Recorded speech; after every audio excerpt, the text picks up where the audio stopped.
By the time Howard got his memory back, we had already bonded for life. You kidnapped me. For this? The alpha who'd been so gentle and loving just a day ago now looked at me with cold disgust. Get the bond removed. You don't deserve to be my Omega. Later, during the car crash, I swerved in front of Howard's car, taking the full force of the impact for him. I brought you home because I liked you. It wasn't a kidnapping. A flood of blood pooled beneath me. I winced. Sorry, I whispered to him. I never got the chance to have the bond removed. But then again, if I die, that won't be necessary, right? 3 days after Howard recovered his memory, I was arrested by the Capitol Police. They threw me into a temporary holding cell. Late at night, I was huddled in a dark corner of the freezing cell, trying to stay out of the light. I heard a set of footsteps slowly approaching. It was Howard. I didn't even have to look. I knew the length and rhythm of his stride. Howard stopped outside the iron bars. The fluorescent lights of the hallway split us into 2 different worlds, one of light and one of shadow. He shimmered like a god. I was as insignificant as an ant in the dirt. Alex. Howard's gaze was cold as he looked down at me. Do you know what you're charged with? What a heartless first thing to say to me. Sleeping with an alpha who had amnesia and the IQ of a golden retriever? I tilted my head, a smirk on my face. I asked just to piss him off, but it's not like I forced you, right? I mean, I was the one crying and begging you to stop in the end, but you just wouldn't. Shut up. Howard's sharp voice cut me off. A muscle twitched along his sharp, chiseled jaw. He was angry, because of me. Before the smile could fade from my face, I felt Howard release his pheromones. An invisible pressure, heavy as a mountain, crashed down on me. My head swam, and a sharp, pulling pain shot through my lower abdomen. Howard was using his pheromones to dominate me. Because we were bonded for life, I had no way to resist that kind of suppression. I collapsed to my knees on the floor. The smile was gone. The alpha pheromones that once brought me so much happiness were now poison darts. Howard, I was covered in a cold sweat. I forced a smile. Hey, easy on the pheromones. You should be a little gentler with your Omega. My Omega? Howard scoffed. You and your father planned my kidnapping just to get my lifelong bond. Didn't you? My father? I don't know what you're talking about. My father's been missing for a long time. Howard reined in his pheromones. The police have already confirmed he was the mastermind behind my kidnapping, the one that left me injured with amnesia, he said coldly. As for how involved you were, we'll have an answer tomorrow. He gave me a long, hard look. The alpha who'd been so gentle and loving just a day ago now looked at me with cold disgust. But before you go to prison, you will have that bond removed. Because you don't deserve to be my Omega. I leaned against the cold wall of the cell and thought all night. I wondered how a person could become so hateful the moment their memory returned. He was completely different from when he had amnesia. The amnesiac Howard didn't look down his nose at people. He forgot who I was. He treated me like his savior. He was so clueless, so cute. Everything changed 3 days ago. Howard was on his way home when his car got rear-ended by a truck. His head hit the steering wheel and he was knocked out for a bit.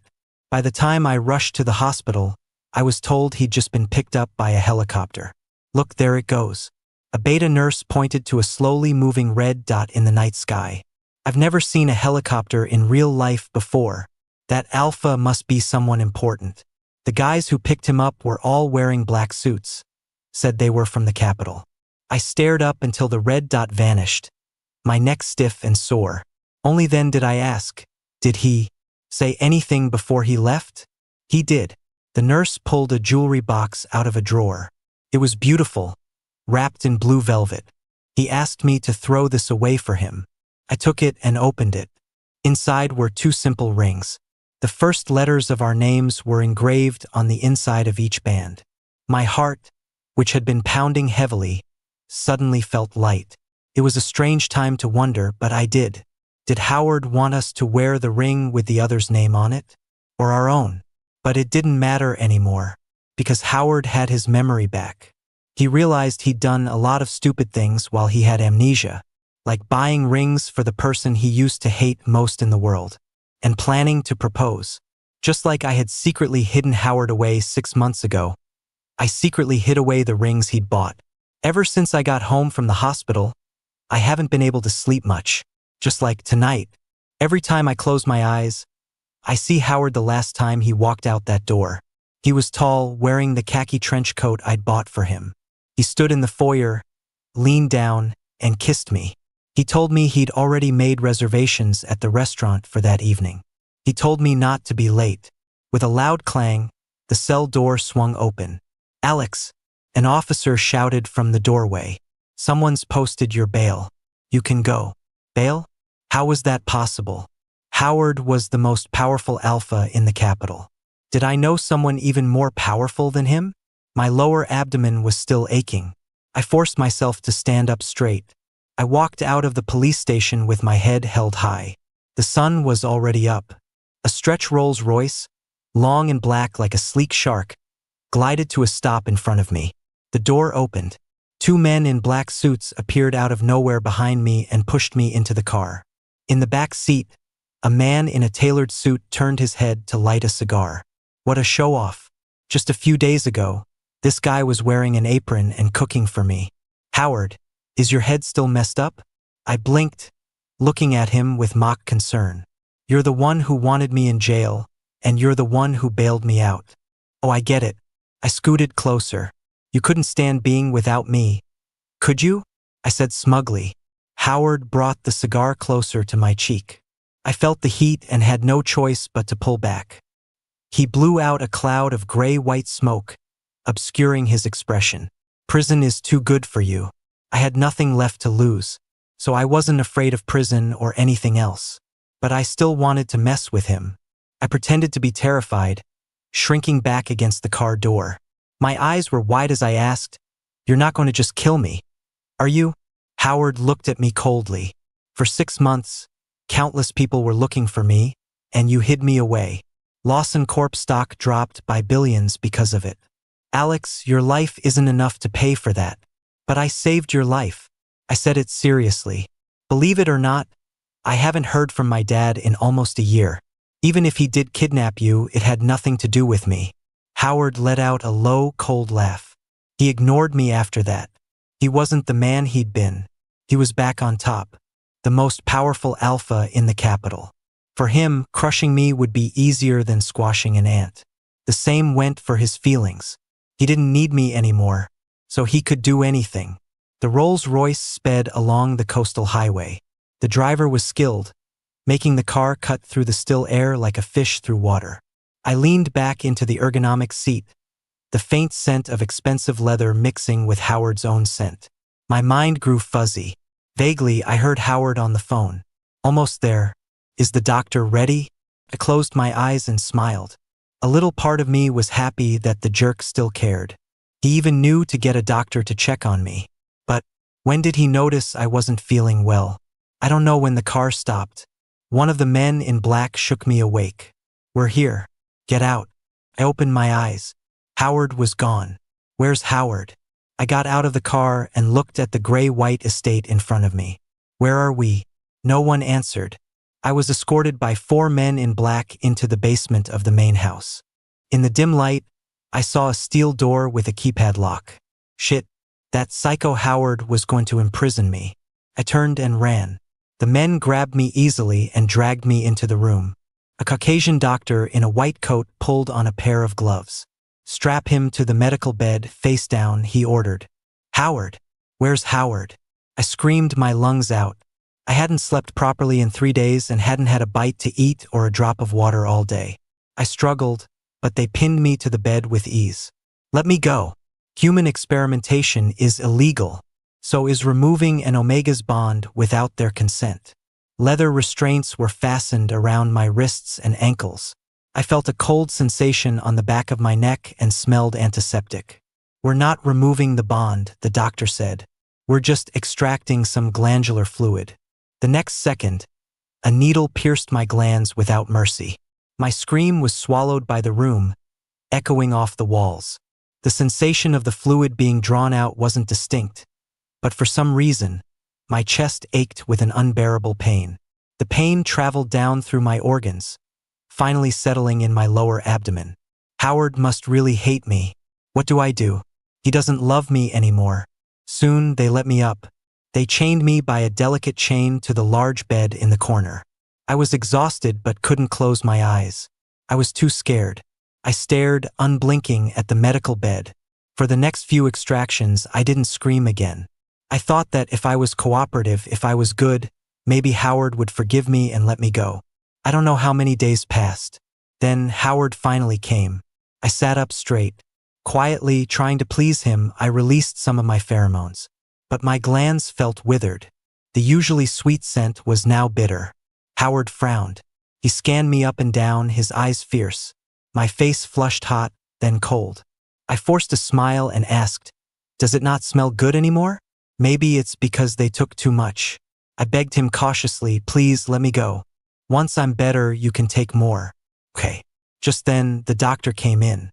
I flinched, dragging the chain on my ankle as I scrambled back into the corner. Howard's face darkened instantly. He dragged the doctor outside and started yelling. The door wasn't closed all the way. I could hear his fragmented roars. "This is what you call no physical side effects. Why does he look so pale and drained? Like he's dying? Stop it immediately." I froze. I looked at my own faint reflection in the steel door. For a moment, I couldn't tell if I was pretending to be pitiful or if I really was. The way I looked, did I really look like I was dying? Howard came back in. I looked at him hopefully. "Can you let me go now?" He walked over to me. He grabbed my chin, his voice vicious. "In your dreams. This is nothing. You hid me for 6 months." After that day, Howard moved me upstairs. The chain on my ankle was attached to the foot of his bed. It seemed I had truly become his prisoner. They stopped extracting fluid from my glands, but my health didn't improve. In fact, I got weaker. One morning, I woke up and saw Howard's face. I suddenly couldn't stop myself from throwing up. Howard froze for a second. Then a vein pulsed on his forehead as he gritted out, "Alex, what the hell is that supposed to mean? Does the sight of me make you sick?" I tried to suppress the churning pain in my stomach. "No, it's not that," I said weakly. "My stomach just suddenly feels upset." Howard didn't believe me. He furiously dragged me to the hospital. After the endoscopy, the doctor spoke with a serious tone. "It's acute gastritis. You need to eat regularly, and you can't be under too much stress or anxiety." I looked up at Howard, my expression pitiful, trying to appeal to what little conscience and sympathy he had left. "See? This is all your fault." Howard's brows were knitted together. He actually seemed to be listening carefully to the doctor's advice. Knowing that I was really sick seemed to soothe his wounded pride. Back at the estate, he finally took the chain off me. He even let me move around the main house freely. "You'd better behave," Howard warned, his face cold. "Don't even think about running." In my head, I thought, "Screw you." Out loud, I said, "Okay." I didn't even dare to ask him why he was keeping me here. I guess the great young master wanted revenge. Maybe he had to lock me up for 6 months to feel better. Or maybe he still needed to extract fluid from my glands to weaken the lifelong bond he'd given me. Howard hired a private chef and a nutritionist. I was fed the best food and drink. I still felt sick often, but I was throwing up less. A few days later, the estate had a rare visitor. "Howard's not here," I said, standing on the elegant spiral staircase, looking down at the person below. "Hello, my name is Richard. I'm Howard's brother." The male Omega had a handsome face and a gentle, polite demeanor. "You must be Alex, right? My brother has mentioned you. Howard talked about me to other people." I gave an awkward smile and walked down the stairs. "What did he say about me?" Richard said, "He said you lived together while he had amnesia. And now that you're sick, he wants to repay your kindness. So he's having you stay here as a guest." "Yeah, right. Repay me." Howard must have been gritting his teeth when he said that. "About your father," Richard began, then trailed off. "I'm very sorry about what happened." I froze, frowning. "What about my father?" Richard looked so innocent and sincere. "If he hadn't been kicked off the Lawson Corp board by Howard's father, your father wouldn't have fallen apart and ended up kidnapping Howard." He stopped abruptly, as if he'd said too much. Was it really my dad who kidnapped Howard? I couldn't help but grab his arm. What exactly happened back then? I demanded. Richard's eyes darted away. He waved his hand. I don't know the details. You should ask Howard. He has the executive files from back then on his computer in his study. You can find everything there. The study, the computer. I knew what Richard was saying sounded like a trap, but I was desperate to know what had happened all those years ago. My father used to be my uncle's best friend and the second largest shareholder in Lawson Corp. Why was he kicked off the board overnight? Why did he become a debt-ridden fugitive? My mother killed herself because of it. I had to drop out of college. My uncle and Howard were always tight-lipped about the reason. I could never find out the truth. I never thought that being imprisoned here by Howard would actually give me a chance to uncover it. Late that night, I took the decryption drive Richard had given me and snuck into Howard's study. The decryption process went smoothly. I got into Howard's computer. My heart was hammering against my ribs. The moment I clicked on the encrypted Lawson Corp file, the study was flooded with light. Before I could see who it was, a powerful force grabbed me. My vision blurred violently. I was slammed down onto the 2-meter-wide solid wood desk. Howard's hands pinned me down, his eyes burning with rage like molten lava. Alex, I really underestimated you. Do you have any idea what the penalty is for stealing corporate secrets? I struggled, crying out in pain. I didn't. I just wanted to find out what happened to my father. Still lying? You forced Richard to get you the decryption drive, told him you just wanted to steal some secrets to sell, and that if he didn't, you'd drug me. Howard sneered. He drove his knee hard into my abdomen. The pitiful act was fake, and the sickness was fake too, wasn't it? I never should have given you a chance. Because you're the same as you've always been. Utterly despicable. Despair and shame washed over me with the pain. I stared blankly at Howard. He suddenly felt like a stranger. We'd known each other for over a decade. So this is how he's always seen me. I thought I should beg for mercy. Be shameless and annoying like I used to be. That's how I used to survive. The worst that would happen was getting beaten up by some debt collectors. But I couldn't say the words now.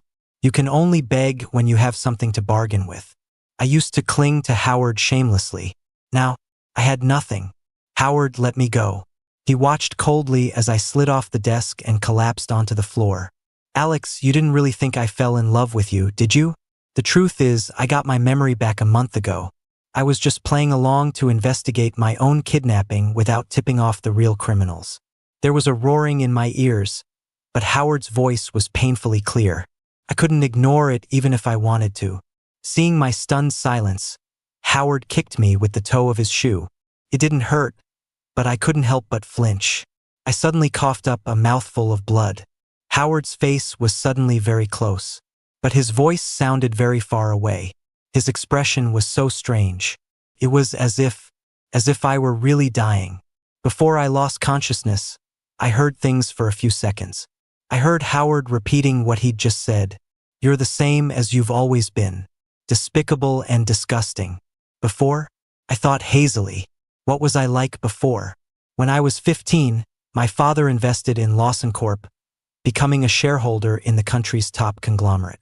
For the next few years, Howard and I saw each other frequently at family dinners and business events. Howard was a top-tier alpha. His physique and looks always made him stand out in a crowd. Our parents often joked about us getting married. I would grin like an idiot, overjoyed. Howard's face would be like ice. Behind our parents' backs, he'd warn me, if you see me at school, you'd better pretend you don't know me. Stay away. When I was 19, Howard caught me climbing through a window in the teacher's office to steal an exam paper. Please, please, please don't tell on me. I cornered him against the wall, my hands on either side of him. I looked up, batting my eyelashes, and said sweetly, if you let me go, I'll let you bite my glands. Just a little one, okay? Howard frowned, disgusted. Alex, I have no interest in a shameless, delinquent omega like you. He had high moral standards even back then. He turned around and reported me. I got a beating with a belt from my father for that. But it was okay. I was only stealing the exam to get a better grade, to convince my father to come home and have dinner with my mom. The end result was the same. So the next time I saw Howard, I was still smiling like a fool. And he still gave me the cold shoulder. If you could fold time, you'd see that the Howard of today was exactly the same as the Howard from years ago. He despised me just as much as he always had. It was just that the last 6 months had been a strange interruption, like a bizarre dream, and now it was time to wake up. I opened my eyes. I was in a hospital bed. The doctor was standing next to Howard. Now that he's awake, he should be fine for now, he said. The stomach bleeding will require a long period of rest. Howard nodded. The doctor left. Don't you have anything you want to explain? Howard said calmly, arrogantly, you can talk now. I didn't have the strength to argue with him anymore. I slowly blinked, then closed my eyes again. As expected, Howard's voice was stiff. I checked the security footage and questioned the staff. It's true that Richard misled you. He admitted it. I've already had him come to apologize. He's right outside the door. Don't bother, I said. Tell him to go to the Chapel of Eternal Blessings on top of Mount Crest and pray for a good luck charm for me instead. See how generous I am? The best part was, Mount Crest was 2,000 feet high, and there was no such thing as a Chapel of Eternal Blessings. Maybe it was because of the tube from the surgery. My voice was horribly hoarse, barely human. Howard froze for a second, then fell silent. You don't have to apologize either, I said. Howard, I wasn't planning on it. Then why are you still here? I closed my eyes and pretended to sleep. Suddenly, I heard a buzzing sound very close by. My eyes flew open. Howard was holding up his phone. Are you taking pictures of me? Don't flatter yourself. Howard showed me his screen, his face dark. There's a call. He answered it and started walking out. Uncle. A few minutes later, a well-dressed, middle-aged man walked into the room. Hello, Alex. He wore gold-rimmed glasses and seemed gentle and polite. I'm Howard's uncle, Victor Lawson. I'm also Richard's adoptive father. I've come today to apologize on Richard's behalf. I pushed myself up. There's no need. Howard was in the wrong, too. There are some things he shouldn't have hidden from you. You have a right to know. My heart pounded. I realized I was getting infinitely close to the truth. Victor said grimly, your father was indeed the mastermind behind Howard's kidnapping. And the door was thrown open with a bang. Howard rushed in, his face grim. Uncle, please leave. Let him finish. I screamed, my voice hoarse, my body trembling. Let him finish, please, Howard. Let me tell him myself. Howard said to Victor, please go home. Victor turned and patted his shoulder. After you tell him, let the kid go home, he said meaningfully. You should be focusing on the company again. Once he's gone, you'll finally have time to go with me to B-City to discuss the acquisition, right? It was your father's last wish. Howard gave a slight nod, his expression pained. Victor turned back to me. Don't be too sad, son. The future will be as you wish. The room was quiet again. Howard finally spoke. Your father was fired for embezzling funds and selling off company shares at a loss. I stared at him, bewildered. Impossible. I whispered. He went to the casinos for 3 days with a rich kid who just joined the company, and after that he started going frequently. Howard continued, the police suspect that out of resentment, he also orchestrated my father's murder before he kidnapped me. I was shaking all over. I couldn't believe the calm, family-oriented man I knew as my father could become that person. So what now? Is he in jail? He killed himself to escape justice, Howard said heavily. The police found his body last night. I didn't believe it, but he was dead. There was no one to ask. Gone.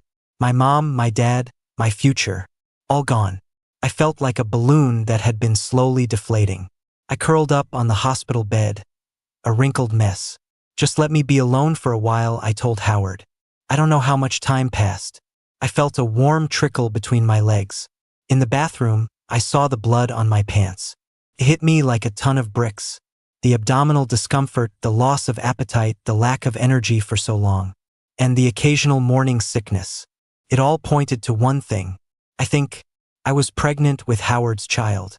After I was discharged, Howard took me to the police station to identify my father's body. My father was dead. The case was closed. On the ride back, I asked Howard numbly, "I'm not a suspect anymore, right? Right?" Howard glanced at me, his tone uncharacteristically gentle. "You're not going to prison. Don't be scared." "I'm not scared." I looked down, avoiding his eyes. "So when are you going to let me go?" It was like a switch flipped in Howard. His face instantly darkened. "Alex, don't get ahead of yourself. I'm only keeping you around because I feel sorry for you. I'm willing to overlook what happened." "Okay," I said, my head still down. "But I can't say thank you," I said calmly. "Just let me go. I'll never show up in front of you again. Even if I see you, I'll pretend I don't know you. I'll stay far away." Howard looked like he'd been choked. He glared at me for several seconds. Suddenly, he roared at the driver. "Stop the car." The Rolls-Royce screeched to a halt. I instinctively put a hand over my stomach to steady myself against the inertia. The door opened. Howard stared straight ahead, his voice cold. "Get out." I took one last look at his profile. The setting sun streamed through the window, outlining his handsome features in gold. I thought to myself, "Hey, kiddo, look, your dad is drop-dead gorgeous. But he's such a drama queen." I got out of the car. I took a chain out of my pocket. I slipped the 2 simple rings off it and held them out to Howard. "Sorry, you asked someone to throw these away, but I kept them. Here, you can have them back now."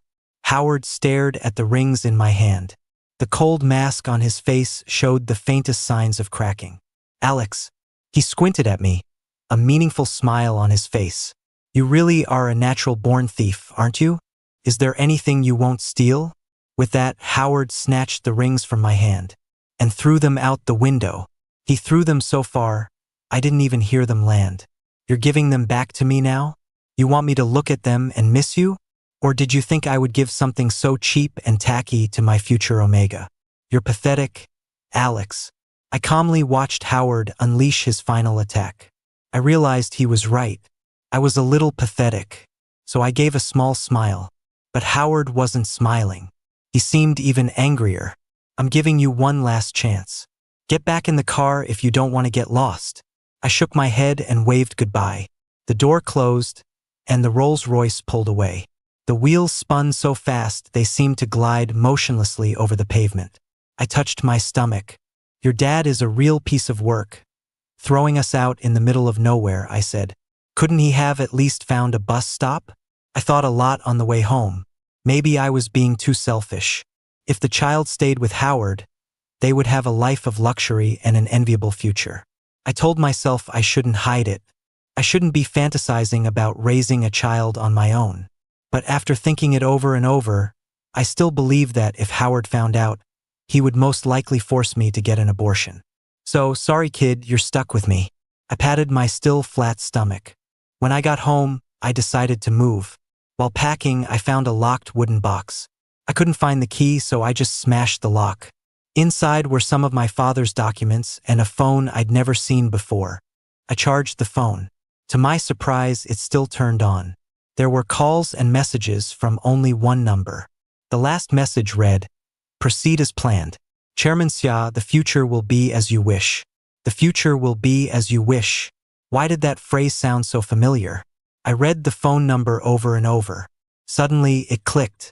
The day I was hospitalized for stomach bleeding. I had seen this number on Howard's phone screen. It was his uncle, Victor. He was the real mastermind behind everything, hiding in plain sight. How could Howard have ever suspected that the true culprit was his only living relative? I immediately grabbed my own phone and called Howard. It rang for a long time. Finally, his assistant answered. "I'm sorry, Mr. Alex. Mr. Lawson is in a meeting and can't take your call." Damn it. Was this jerk just showing off again? I have something extremely important to tell him. Put him on the phone. The assistant said, "Mr. Lawson is in a meeting with a client about an acquisition. Can I have him call you back when he's finished?" Wait, Victor did mention Howard going to be city for an acquisition. Before the assistant could hang up, I asked, "Is Victor Lawson there?" "Yes." The line went dead. A terrible feeling grew stronger in my chest. I started driving toward B City while calling the police. I took pictures of all the messages on my father's phone and sent them to the cops. Halfway there, Howard actually called me back. What is it? Howard, listen to me carefully. I found your uncle's messages on my dad's phone. They're very suspicious. I think your uncle was the one behind your kidnapping. You need to. Howard let out a sudden, cold laugh. Let me guess, he mocked. You're gonna say I need to be careful, and you're already on your way to protect me, right? Alex, if you regret leaving, just say so. You don't have to make up such a ridiculous story. He hung up. At that moment, I was just entering the B City Expressway. As I slowed down for the toll, I saw Howard's flashy Rolls-Royce coming from the opposite direction. I immediately swung my car around on the ramp to chase after him. When I was about 100 yards away, a semi-truck sped past me, heading straight for the Rolls-Royce. Bang! A massive crash. The trunk and taillights of the Rolls were smashed, and the car nearly spun out. I floored the gas pedal and dialed Howard's number. Howard, tell your driver to speed up. The engine screamed. I slammed my pickup truck between the Rolls and the semi, taking the next brutal hit for him. Howard's furious roar came through the phone. Alex, are you insane? Get the hell out of the way. I roared back.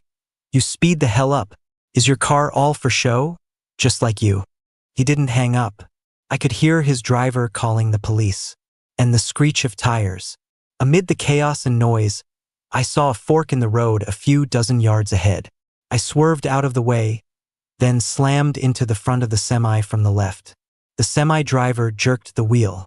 Right before it flipped, it sent my truck flying into the guardrail. Impact. Scraping. The pickup spun out of control I don't know how many times. Then it stopped. The world suddenly went quiet. My whole body was numb, but my mind was still on high alert. I was breathing in shaky gasps. I unbuckled my seatbelt and got out of the truck. I saw Howard sprinting toward me. Then he stopped dead. He was so close. It was like he'd stopped breathing. Only his blood-red eyes were trembling. What's wrong?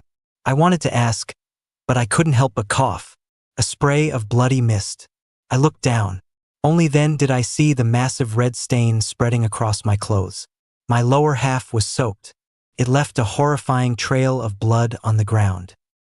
The red in Howard's eyes. It was me. All my strength vanished in an instant. Not a single drop left. A breeze blew past. I swayed. Howard caught me before I could fall. Howard knelt on the ground, holding me.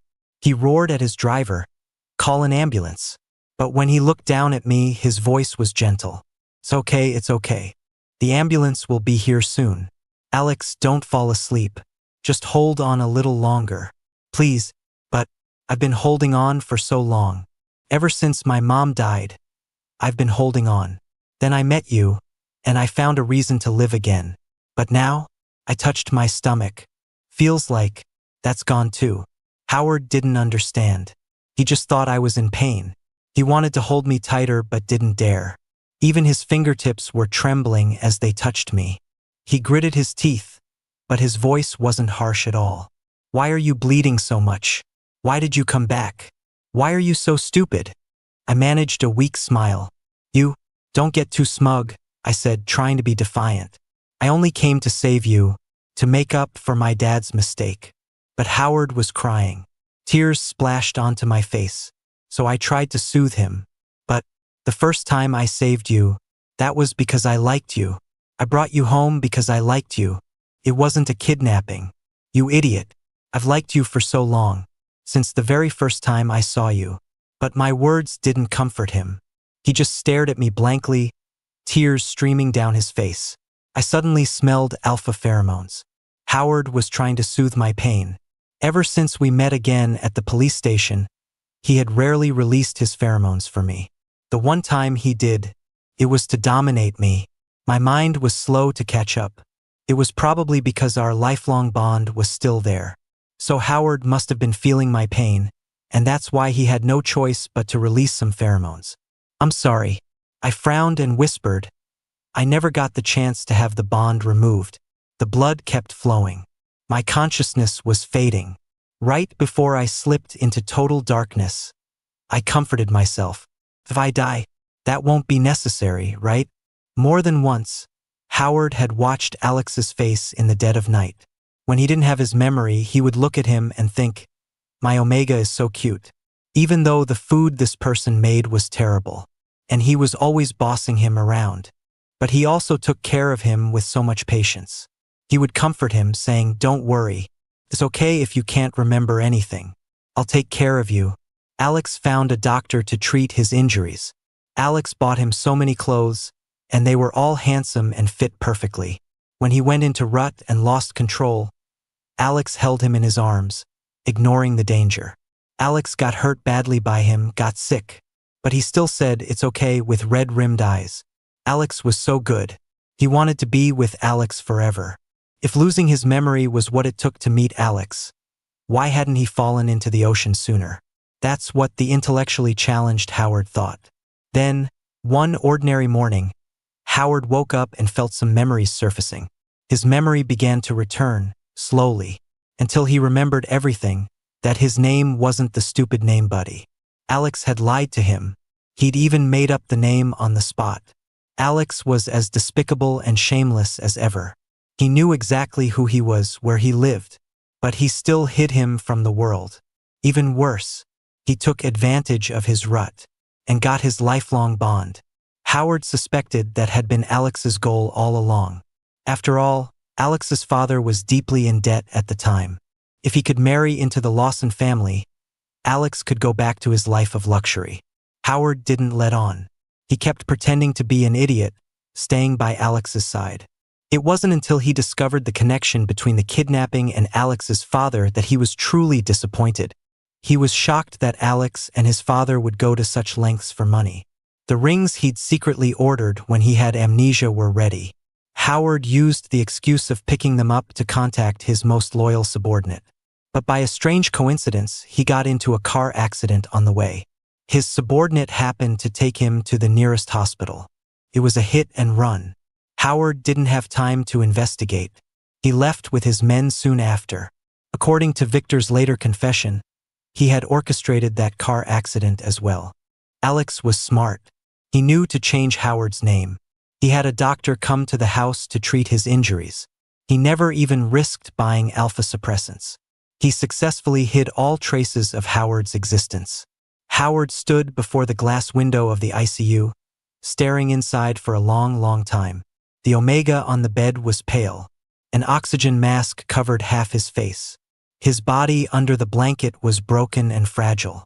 Even his outline seemed faint. Howard stared at his face and thought, I'm the stupid one. I'm the despicable one. Shameless. He wanted to tell Alex, just wake up. You can curse me out all you want. You can change my name. You can boss me around. You can do anything. Late one night, the monitor by Alex's bed suddenly let out a piercing alarm. Doctors rushed in, blocking Howard's view. He couldn't see Alex's face anymore, so he tried to rush in too. His subordinates and the doctors held him down. They gave him a shot of sedative. Howard fought to stay conscious, but he stopped struggling.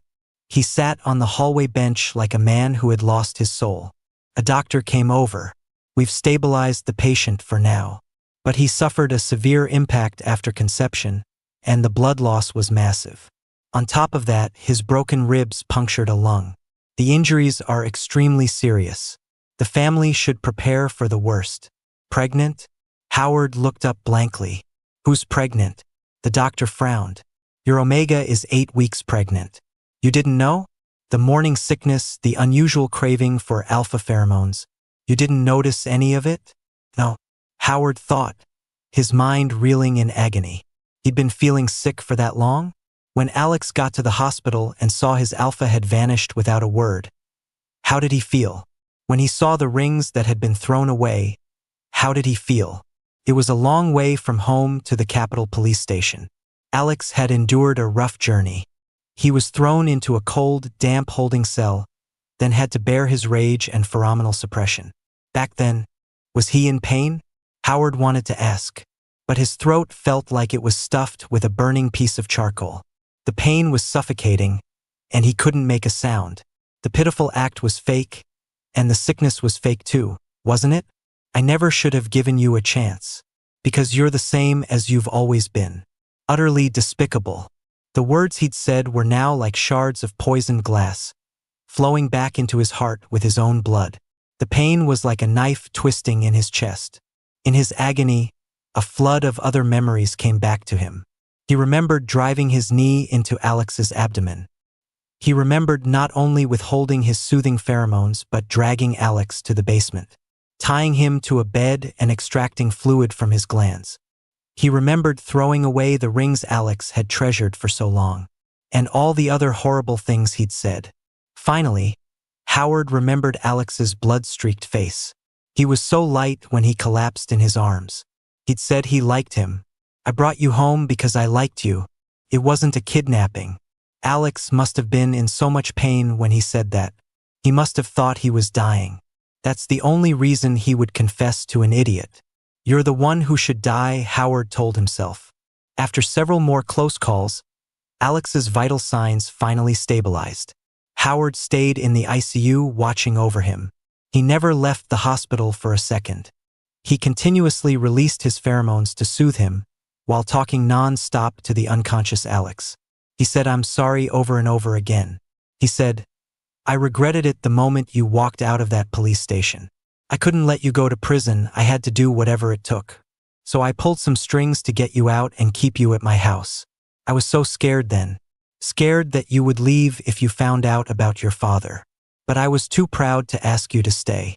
So I asked the doctor about extracting glandular fluid. I wanted to be able to smell your pheromones during every rut. I'm sorry." Howard gently stroked Alex's hand. Did it hurt a lot when they took the fluid? From constantly releasing his pheromones, his own glands were on the verge of collapse. He had fainted several times. A week later, Alex finally woke up. "Who are you?" That's what he asked Howard.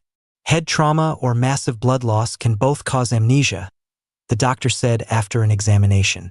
"I'd advise against trying to force his memories to return. Take it slow." "Who are you?" Alex asked again. Howard sat back down beside him. "I'm your alpha," he said softly.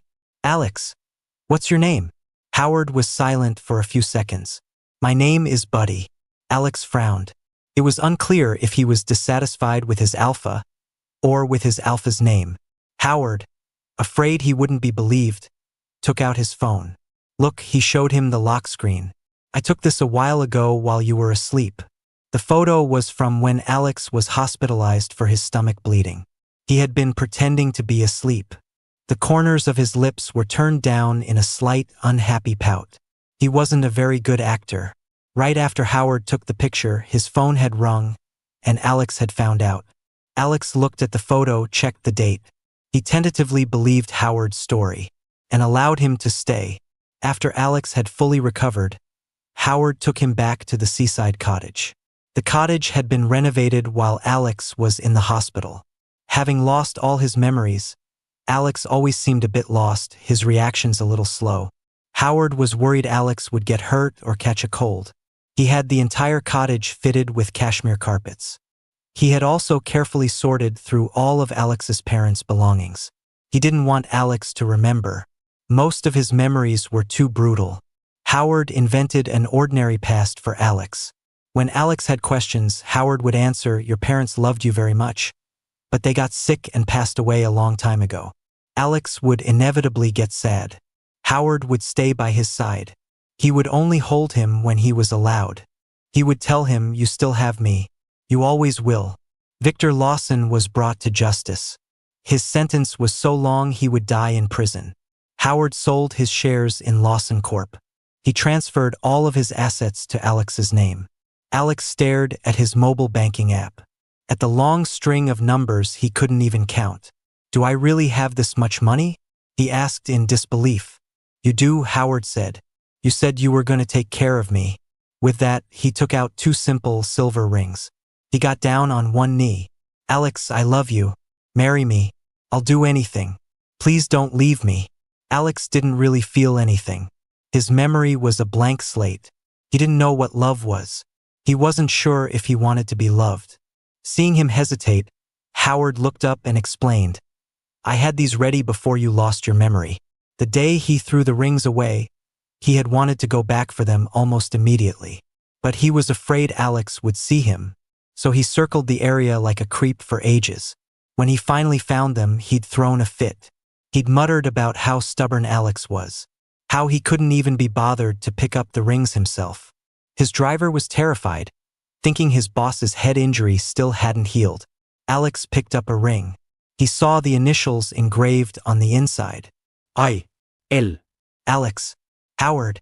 Wait, he said his name was Buddy. So strange, but it didn't seem to be a problem. He was still a kind person.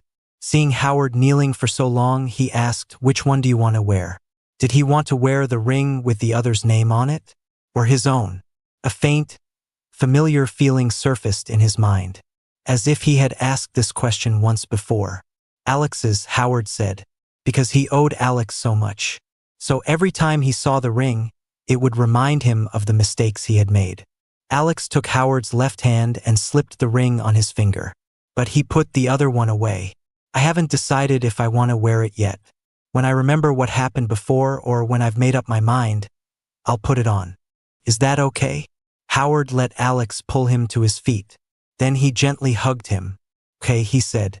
Howard thought, if Alex ever remembers the past, he'll probably throw the ring away just like I did. No, Alex would throw it even farther. But that's okay. No matter how far he throws it, he will find it again. And then he will come running back to beg for his forgiveness.